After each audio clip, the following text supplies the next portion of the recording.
मैं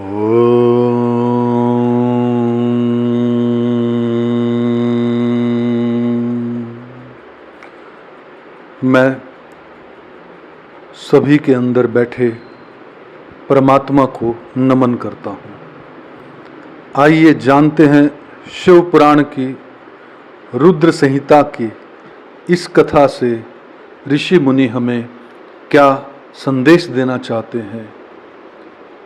दक्ष के द्वारा महान यज्ञ का आयोजन, उसमें ब्रह्मा, विष्णु, देवताओं और ऋषियों का आगमन, दक्ष द्वारा सबका सत्कार, यक्ष का आरंभ, दधिच द्वारा भगवान शिव को बुलाने का अनुरोध और दक्ष के विरोध करने पर शिव भक्तों का वहां से निकल जाना। ब्रह्मा जी कहते हैं, नारद, एक समय दक्ष ने एक बहुत बड़े यज्ञ का आरंभ किया। उस यज्ञ की दीक्षा लेकर उन्होंने उस समय समस्त देवऋषियों, महर्षियों, देवताओं को बुलाया। वे सभी उस यज्ञ में पधारे। अगस्त्य, कश्यप, अत्रि, वामदेव, भृगु, दधीचि, भगवान व्यास, भारद्वाज, गौतम, पैल, पराशर, गर्ग, भार्गव, कुकुश, सित, समंतु, तिर्क, कंडक और वैशंपायन, ये तथा दूसरे बहुसंख्यक मुनि अपनी स्त्री पुत्रों के साथ ले मेरे पुत्र दक्ष के यज्ञ में हर्षपूर्वक सम्मिलित हुए थे। इनके सिवा समस्त देवगण, महान अभ्युदयशाली लोकपालगण और सभी उपदेवता अपनी उपकारक सैन्य शक्ति के साथ वहां पधारे थे। दक्ष ने प्रार्थना करके सदल बल मुझ विश्व सृष्टा ब्रह्मा को भी सत्यलोक से बुलवाया था। इसी प्रकार भली भांति से सादर प्रार्थना करके वैकुंठ लोक से भगवान विष्णु भी उस यज्ञ में बुलाए गए थे। शिवद्रोही दुरात्मा दक्ष ने उन सब का बड़ा सत्कार किया। विश्वकर्मा ने अत्यंत दीप्तिमान, विशाल और बहुमूल्य दिव्य भवन बनाए थे। दक्ष ने वे ही भवन समागत अतिथियों को ठहरने के लिए दिए। सभी लोग सम्मानित हो उन संपूर्ण भवनों में यथा योग्य स्थान पाकर ठहरे हुए थे। दक्ष का वह महायज्ञ उस समय कनखल नामक तीर्थ में हो रहा था। उसमें दक्ष ने भृगु आदि तपोधनों को ऋत्विज बनाया। संपूर्ण मरुदगणों के साथ स्वयं भगवान विष्णु उसके अधिष्ठाता थे। मैं वेद त्रयी की विधि को दिखाने वाला या बताने वाला ब्रह्मा बना था। इसी तरह संपूर्ण दिक्पाल अपने आयुधों और परिवारों के साथ द्वारपाल एवं रक्षक बने थे तथा और सदा कौतूहल पैदा करते थे। स्वयं में यज्ञ सुंदर रूप धारण करके दक्ष के उस यज्ञ मंडल में उपस्थित था। महामुनियों में श्रेष्ठ सभी महर्षि स्वयं वेदों के धारण करने वाले हुए थे। अग्नि ने भी उस यज्ञ महोत्सव में शीघ्र ही भविष्य ग्रहण करने के लिए अपने सहस्त्रों रूप प्रकट किए थे। वहाँ 88,000 ऋत्विज एक साथ हवन करते थे। 64,000 देवऋषि उद्गाता थे। अधर्वरयु एवं होता भी उतने ही थे। नारद आदि देवऋषि और सप्तऋषि पृथक पृथक गाथा गान कर रहे थे। दक्ष ने अपने उस महान यज्ञ में गंधर्वों, विधांद्रों, सिद्धों, 12 आदित्यों, उनके गणों, यज्ञों तथा नागलोक में विचरने वाले समस्त नागों का भी बहुत बड़ी संख्या में वर्ण किया था। ब्रह्म ऋषि, राज ऋषि और देव ऋषि के समुदाय और तथा बहुसंख्यक नरेश भी उसमें आमंत्रित थे, जो अपने मित्रों, मंत्रियों तथा सेनाओं के साथ आए थे। यजमान दक्ष ने उस यज्ञ में वसु आदि समस्त गण देवताओं का भी वर्ण किया था। कौतुक और मंगलाचार करके जब दक्ष ने यज्ञ की दीक्षा ली तथा जब उनके लिए बारंबार स्वस्ति वाचन किया जाने लगा, तब वे अपनी पत्नी के साथ बड़ी शोभा पाने लगे। इतना सब करने पर भी दुरात्मा दक्ष ने उस यज्ञ में भगवान शंभु को नहीं आमंत्रित किया। उनकी दृष्टि में कपालधारी होने के कारण वे निश्चय ही यज्ञ में भाग पाने योग्य नहीं थे। सती प्रजापति दक्ष की प्रिय पुत्री थी, तो भी कपाली की पत्नी होने के कारण दोषदृशी दक्ष ने उन्हें अपने यज्ञ में नहीं बुलाया। इस प्रकार जब दक्ष का वह यज्ञ महोत्सव आरंभ हुआ और यज्ञ मंडप में आए हुए सब ऋतिवज अपने अपने कार्यों में संलग्न हो गए, उस समय वहां भगवान शंकर को उपस्थित न देख शिव भक्त दधीच का चित्त अत्यंत उद्ग्रित हो उठा और वे यूं बोले। दधीच ने कहा, मुख्य मुख्य देवताओं तथा महर्षियों, आप सब लोग प्रशंसा पूर्वक मेरी बात सुने। इस यज्ञ महोत्सव में भगवान शंकर नहीं आए हैं। इसका क्या कारण है? यद्यपि ये देवेश्वर बड़े बड़े मुनि और लोकपाल यहाँ पधारे हैं, तथापि उन महात्मा पिनाकपाणी शंकर के बिना यह यज्ञ अधिक शोभा नहीं पा रहा। बड़े बड़े विद्वान कहते हैं कि मंगलमय भगवान शिव की कृपा दृष्टि से ही समस्त मंगल कार्य संपन्न होते हैं। जिनका ऐसा प्रभाव है वे पुराण पुरुष वृषभध्वज परमेश्वर श्री नीलकंठ यहाँ क्यों नहीं दिखाई दे रहे? वे पुराण पुरुष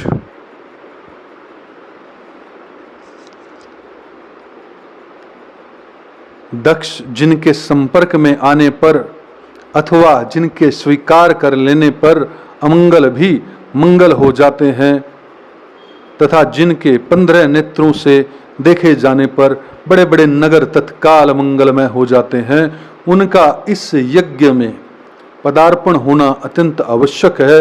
इसलिए तुम्हें स्वयं ही परमेश्वर शिव को यहाँ शीघ्र बुलाना चाहिए, अथवा ब्रह्मा, प्रभावशाली भगवान विष्णु, देवराज इंद्र, लोकपाल गणों, ब्राह्मणों और सिद्धों की सहमता से सर्वथा प्रसन्न करके इस समय यज्ञ की पूर्ति के लिए तुम्हें भगवान शंकर को यहाँ ले आना चाहिए। आप सब लोग उस स्थान पर जाएं जहाँ महेश्वर देव विराजमान हैं, वहाँ से दक्ष नंदिनी सती के साथ भगवान शंभु को यहाँ तुरंत ले आए। देवेश्वरी जगदम्बा सहित वे परमात्मा शिव यदि यहाँ आ जाएं तो उनसे सब कुछ पवित्र हो जाएगा। उनके स्मरण से, उनके नाम लेने से सारा कार्य पुण्य में बन जाता है। अतः पूर्ण प्रसन्न करके भगवान वृषभध्वज को यहाँ ले आना चाहिए। भगवान शंकर के यहाँ पदार्पण करते ही यह यज्ञ पवित्र हो जाएगा, अन्यथा यह पूरा नहीं हो सकेगा। यह मैं सत्य कहता हूँ। दधीच का यह वचन सुनकर दुष्ट बुद्धि वाले मूढ़ दक्ष ने हंसते हुए से रोषपूर्वक कहा, भगवान विष्णु संपूर्ण देवताओं के मूल हैं, जिनमें सनातन धर्म प्रतिष्ठित है। जब इनको मैंने सादर बुला लिया है, तब इस यज्ञ कर्म में क्या कमी हो सकती है? जिनमें वेद, यज्ञ और नाना प्रकार के समस्त क्रम प्रतिष्ठित हैं, वे भगवान विष्णु तो यहाँ आ ही गए हैं। इनके सिवा सत्य लोक से लोक पितामह ब्रह्मा वेदों, उपनिषदों और विभिन्न आगमों के साथ यहाँ पधारे हैं। देवगणों के साथ स्वयं देवराज इंद्र का भी शुभागमन हुआ है तथा आप जैसे निष्पाप महर्षि भी यहाँ आ गए हैं।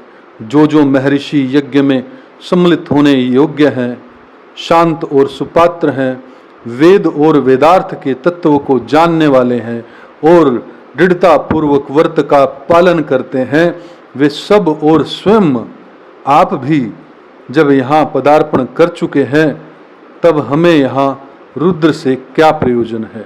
विप्रवर, मैंने ब्रह्मा जी के कहने से ही अपनी कन्या रुद्र को ब्याह दी थी।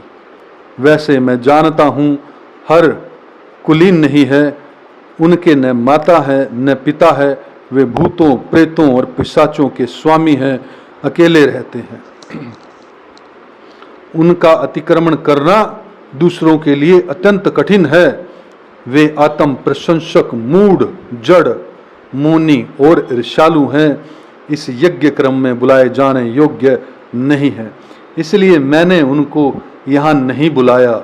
अतः दधीची जी, आपको फिर कभी ऐसी बात नहीं कहनी चाहिए। मेरी प्रार्थना है कि आप सब लोग मिलकर मेरे इस महान यज्ञ को सफल बनाएं। दक्ष की यह बात सुनकर दधीची ने समस्त देवताओं और मुनियों के सुनते हुए यह सार गर्भित बात कही। दधीची बोले, दक्ष, उन भगवान शिव के बिना यह महान यज्ञ अयज्ञ हो गया है। अब यह यज्ञ कहलाने योग्य ही नहीं रह गया, विशेषतः इस यज्ञ में तुम्हारा विनाश हो जाएगा। ऐसा कहकर दधीच दक्ष की यज्ञशाला से अकेले ही निकल पड़े और तुरंत अपने आश्रम चले गए। तदंतर जो मुख्य शिव भक्त और शिव के मत का अनुसरण करने वाले थे, वे भी दक्ष को वैसा ही शाप देकर तुरंत वहां से निकले और अपने आश्रमों को चले गए। मुनीश्वर दधीच तथा दूसरे ऋषियों के उस यज्ञ मंडप से निकल जाने पर दुष्ट बुद्धि शिवद्रोही दक्ष ने उन मुनियों का उपहास करते हुए कहा। दक्ष बोले, जिन्हें शिव ही प्रिय हैं, वे नाम मात्र के ब्राह्मण दधीच चले गए। उन्हीं के समान जो दूसरे थे, वे भी मेरी यज्ञशाला से निकल गए। यह बड़ी शुभ बात हुई है। मुझे सदा यही अभिष्ट है। देवेश, देवताओं और मुनियों, मैं सत्य कहता हूँ, जिनके चित्त की विचार शक्ति नष्ट हो गई है, जो मंद बुद्धि है और मिथ्यावाद में लगे हुए हैं, ऐसे वेद बहिष्कृत दुराचारी लोगों को यज्ञ क्रम में त्याग ही देना चाहिए। विष्णु, यदि आप सब देवता और ब्राह्मण वेदवादी हैं, अतः मेरी इस यज्ञ को शीघ्र ही सफल बनाए। ब्रह्मा जी कहते हैं, दक्ष की यह बात सुनकर शिव की माया से मोहित हुए समस्त देव ऋषि उस यज्ञ में देवताओं का पूजन और हवन करने लगे।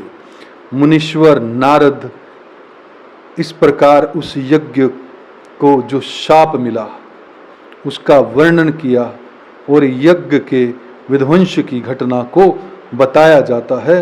आदर पूर्वक सुनो। दक्ष यज्ञ का समाचार पा सती का शिव से वहां मिल चलने के लिए अनुरोध। दक्ष के शिवद्रोह को जानकर भगवान शिव की आज्ञा से देवी सती का पिता के यज्ञ मंडप की ओर शिवगणों के साथ प्रस्थान। ब्रह्मा जी कहते हैं, नारद जब देव ऋषि गण बड़े उत्साह और हर्ष के साथ दक्ष के यज्ञ में जा रहे थे, उस समय दक्ष कन्या देवी सती गंध मादन पर्वत पर चंदोवे से युक्त धारा ग्रह में सखियों के साथ घिरी हुई भांति भांति की उत्तम क्रीड़ाएं कर रही थी। प्रसन्नता पूर्वक क्रीड़ा में लगी हुई देवी सती ने उस समय रोहिणी के साथ दक्ष यज्ञ में जाते हुए चंद्रमा को देखा। देखकर वे अपनी हितकारिणी प्राण प्यारी श्रेष्ठ सखी विजय से बोली, मेरी सखियों में श्रेष्ठ प्राण प्रिय विजय, जल्दी जाकर पूछ तो आ, ये चंद्रदेव रोहिणी के साथ कहाँ जा रहे हैं। सती के इस प्रकार आज्ञा पाने पर विजया तुरंत उनके पास गई और उसने यथोचित शिष्टाचार के साथ पूछा, चंद्रदेव आप कहाँ जा रहे हैं।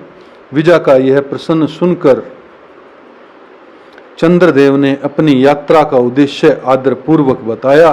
दक्ष के यहाँ जाने होने वाले यज्ञोत्सव आदि का सारा वृत्तांत कहा। वह सब सुनकर विजभा बड़ी उतावली के साथ देवी के पास आई और चंद्रमा ने जो कुछ कहा था वह सब उसने कह सुनाया। उसे सुनकर कालिका सती देवी को बड़ा विस्मय हुआ।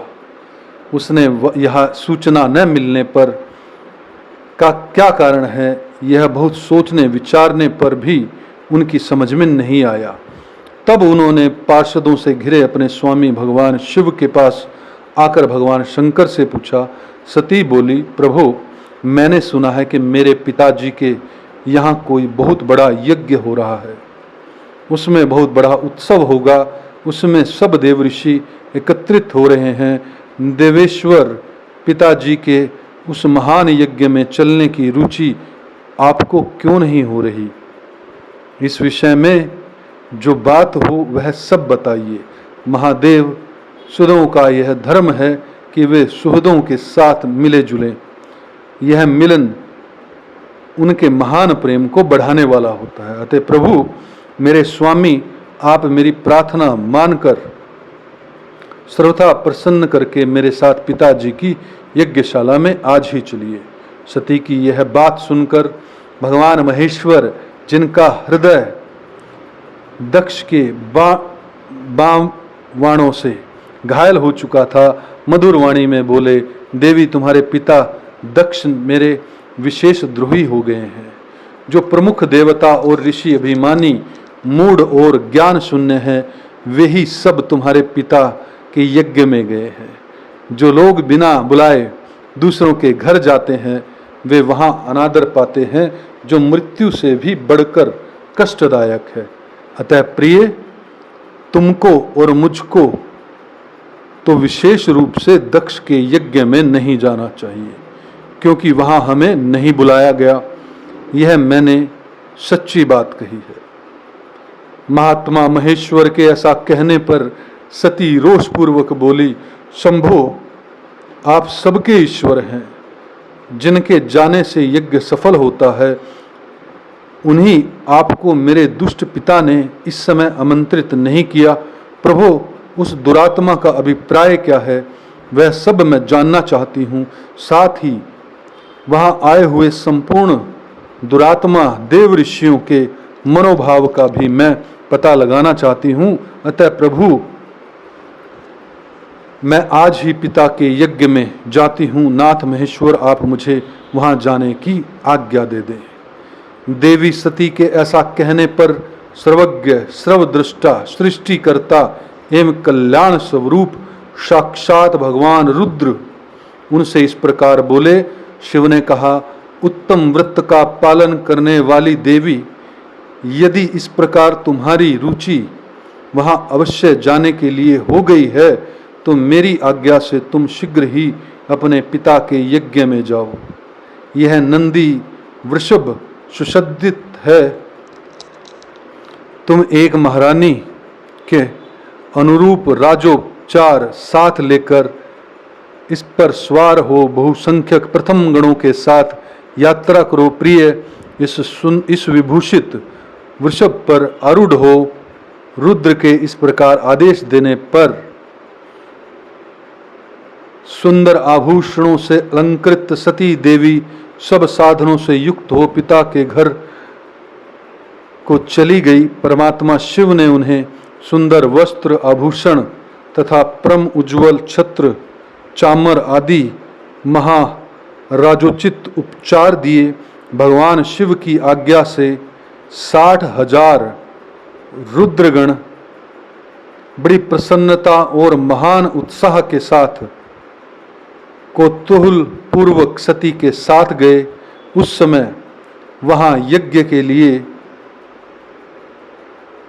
यात्रा करते समय सब और महान उत्सव होने लगा और महादेव जी के गणों ने शिवप्रिया सती के लिए बड़ा भारी उत्सव रचाया। वे सभी गण कौतूहलपूर्ण कार्य करने तथा सती और शिव के यश को गाने लगे। शिव के प्रिय और महान वीर प्रथम गण प्रसन्नता पूर्वक उछलते कूदते चल रहे थे।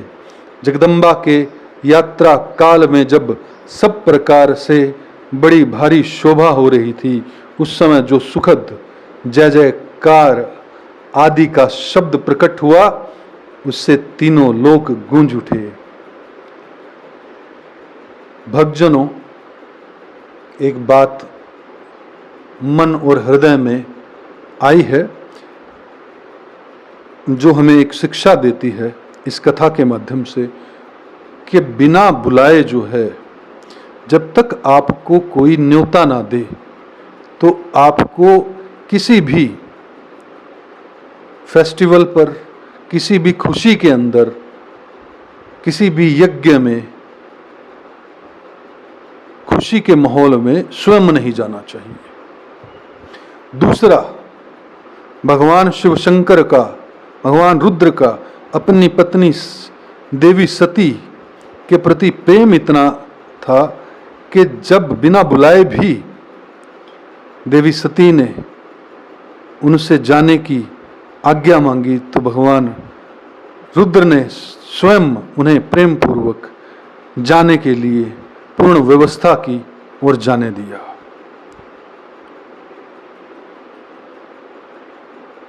दोस्तों, इस वीडियो के अंदर इतना ही है।